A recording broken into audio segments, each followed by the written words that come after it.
ಪೊಲೀಸರ ಕಾಟ ತಾಳಲಾರದೆ ಸ್ವಾತಿ ಎಂಬ ಮಹಿಳೆ ಆತ್ಮಹತ್ಯೆ ಮಾಡಿಕೊಂಡ್ರ ಅನ್ನೋ ಪ್ರಶ್ನೆ ಈಗ ಉದ್ಭವ ಆಗಿದೆ. ಶಿವಮೊಗ್ಗ ಜಿಲ್ಲೆ ಭದ್ರಾವತಿ ತಾಲೂಕಿನ ಸಿದ್ದಾಪುರದಲ್ಲಿ ನಡೆದಿರೋ ಘಟನೆ ಇರೋದು. ಒಂದು ವಾರದ ಹಿಂದಷ್ಟೇ ಪತಿ ಜಗದೀಶ್ ಅನಾರೋಗ್ಯದಿಂದ ಸಾವನ್ನಪ್ಪಿದ್ರು. ವಿಧವೆಗೆ ಫೇಸ್ಬುಕ್ನಲ್ಲಿ ಒಬ್ಬ ಪೊಲೀಸಪ್ಪ ಮೆಸೇಜ್ ಮಾಡಿದ್ದ. ತೀರ್ಥಹಳ್ಳಿ ಠಾಣೆಯ ಪೊಲೀಸ್ ಮೋಹನ್ ವಿರುದ್ಧ ಆರೋಪ ಇದೆ. ಪೊಲೀಸಪ್ಪನ ಫೇಸ್ಬುಕ್ ಖಾತೆಯನ್ನ ಸ್ವಾತಿ ಬ್ಲಾಕ್ ಮಾಡಿದ್ರು. ಅದರಿಂದ ಕೋಪಗೊಂಡು ಬೇರೆ ಖಾತೆಯಿಂದ ಮಹಿಳೆ ಬಗ್ಗೆ ಅಪಪ್ರಚಾರ ಮಾಡ್ತಾ ಇದ್ದಂತೆ. ಪೊಲೀಸ್ ಕಾಟ ತಾಳದೆ ವಾಟ್ಸ್ಆ್ಯಪ್ನಲ್ಲಿ ಡೆತ್ ನೋಟ್ ಬರೆದು ಆತ್ಮಹತ್ಯೆಗೆ ಶರಣಾಗಿದ್ದಾರೆ. ಭದ್ರಾವತಿಯ ನ್ಯೂ ಟೌನ್ ಪೊಲೀಸ್ ಠಾಣಾ ವ್ಯಾಪ್ತಿಯಲ್ಲಿ ಘಟನೆ ನಡೆದಿದೆ. ಸ್ವಾತಿ ಆತ್ಮಹತ್ಯೆಯಿಂದ ಇಬ್ಬರು ಮಕ್ಕಳು, ಅದರಲ್ಲೂ ಹೆಣ್ಣು ಮಕ್ಕಳು ಅನಾಥರಾಗಿದ್ದಾರೆ.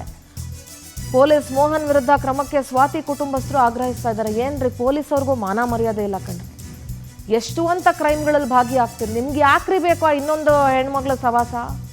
ಹೆಣ್ಮಕ್ಳು ರಕ್ಷಣೆ ಕೊಡಬೇಕಾಗಿದ್ದವ್ರು ನೀವೇ ಒಬ್ರು ಸಾವಿಗೆ ಕಾರಣ ಆಗ್ತೀರಾ ಅಂತಂದ್ರೆ ಪಾಪ ಜಸ್ಟ್ ಸ್ವಲ್ಪ ದಿನಗಳ ಹಿಂದಷ್ಟೇ ಆ ಸ್ವಾತಿ ಗಂಡ ಜಗದೀಶ್ ಅವರು ಅನಾರೋಗ್ಯದಿಂದ ಸಾವನ್ನಪ್ಪಿದ್ರು. ಈತ ಬೈಕಲ್ಲಿ ಕೂತ್ಕೊಂಡು ಪೋಸ್ಟ್ ಕೊಡ್ತಾ ಇದ್ದಾರೆ ನೋಡಿ, ಮೋಹನ್ ಅಂತ. ಫೇಸ್ಬುಕ್ಕಲ್ಲಿ ಮೆಸೇಜ್. ನಿಮಗೆಲ್ಲ ಫೇಸ್ಬುಕ್ ನೋಡೋಷ್ಟು ಟೈಮ್ ಇದೆಯೇನ್ರಿ ಪೊಲೀಸ್ ಅವ್ರಿಗೆ? ಆ ಎರಡು ಮಕ್ಕಳು ಅನಾಥವಾದ್ವಲ್ಲ, ಈಗ ಮಕ್ಕಳ ಕಥೆ ಏನಾಗಬೇಕು?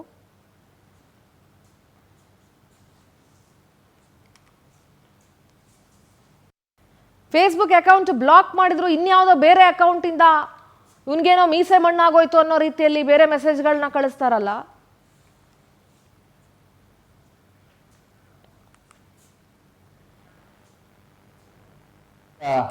ಭದ್ರಾವತಿ ತಾಲೂಕು ನ್ಯೂ ಟೌನ್ ವ್ಯಾಪ್ತಿಯಲ್ಲಿ ಬರುವ ಹೊಸ ಸಿದ್ದಾಪುರ ಅನ್ನೋ ಜಾಗದಲ್ಲಿ ಸ್ವಾತಿ ಅನ್ನೋ ಹುಡುಗಿ ಆತ್ಮಹತ್ಯೆ ಮಾಡಿಕೊಂಡಿದೆ.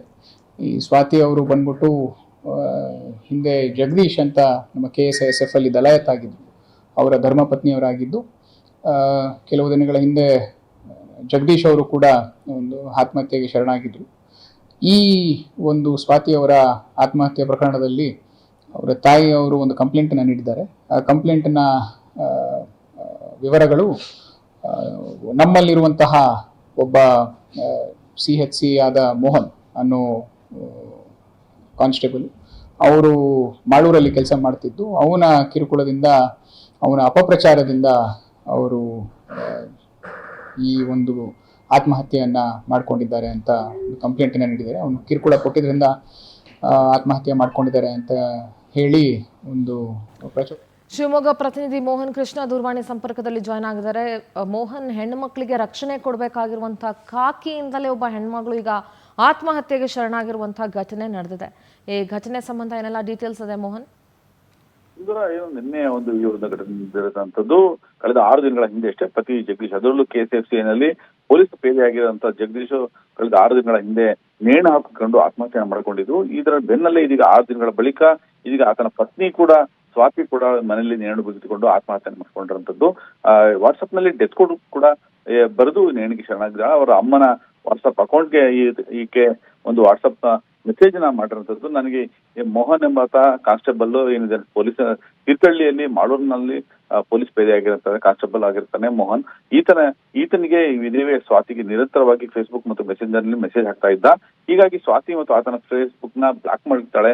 ಬಳಿಕ ಮತ್ತೊಂದು ಅಕೌಂಟ್ ನಿಂದ ಈ ತರ ಕೆಟ್ಟದಾಗಿ ಮೆಸೇಜ್ ಹಾಕಿರ್ತಾನೆ. ಬಳಿಕ ಅಷ್ಟೇ ಅಲ್ಲದೆ ಏನು ಗ್ರಾಮಸ್ಥರಲ್ಲಿ ಕೆಲವೊಂದು ಕೆಟ್ಟದಾಗಿ ಕಾಮೆಂಟ್ ಹೊರಡಿಸೋ ಮೂಲಕ ಒಂದು ಕಡೆ, ಮತ್ತೊಂದು ಕಡೆ ಕೆಲವು ಅಪಪ್ರಚಾರ ಕೂಡ ನಡೆಸ್ತಿರ್ತಾನೆ ಅಂತ ಹೇಳತ್ತಿರಂಥದ್ದು. ಹೀಗಾಗಿ ಅಪಪ್ರಚಾರ ಮಾಡೋದಾಗಿ ಕೂಡ ಬೆದರಿಕೆ ಹಾಕಿರ್ತಾನೆ, ಜೊತೆಗೆ ಅಪಪ್ರಚಾರ ಕೂಡ ಮಾಡಿರ್ತಾನೆ. ಈತನ ಟಾರ್ಚರ್ಗೆ ತಾಳಲಾರದೆ 27 ವಯಸ್ಸಿನ ಸ್ವಾತಿ ಇದೀಗ ನೇಣಿಗೆ ಶರಣಾಗಿದ್ದಾಳೆ. ಇದರ ಬೆನ್ನಲ್ಲೇ 2 ಮಕ್ಕಳು, ಕಂದಮ್ಮಗಳು ಇದೀಗ ಅನಾಥ ಆಗಿರುವಂತದ್ದು. ಸಿಂಧೂರ ತಂದೆ ತಾಯಿ ಒಂದೇ ವಾರದ ಅಂತರದಲ್ಲಿ. Thank you Mohan, thank you ನಿಮ್ಮೆಲ್ಲ ಡೀಟೇಲ್ಸ್ಗೆ.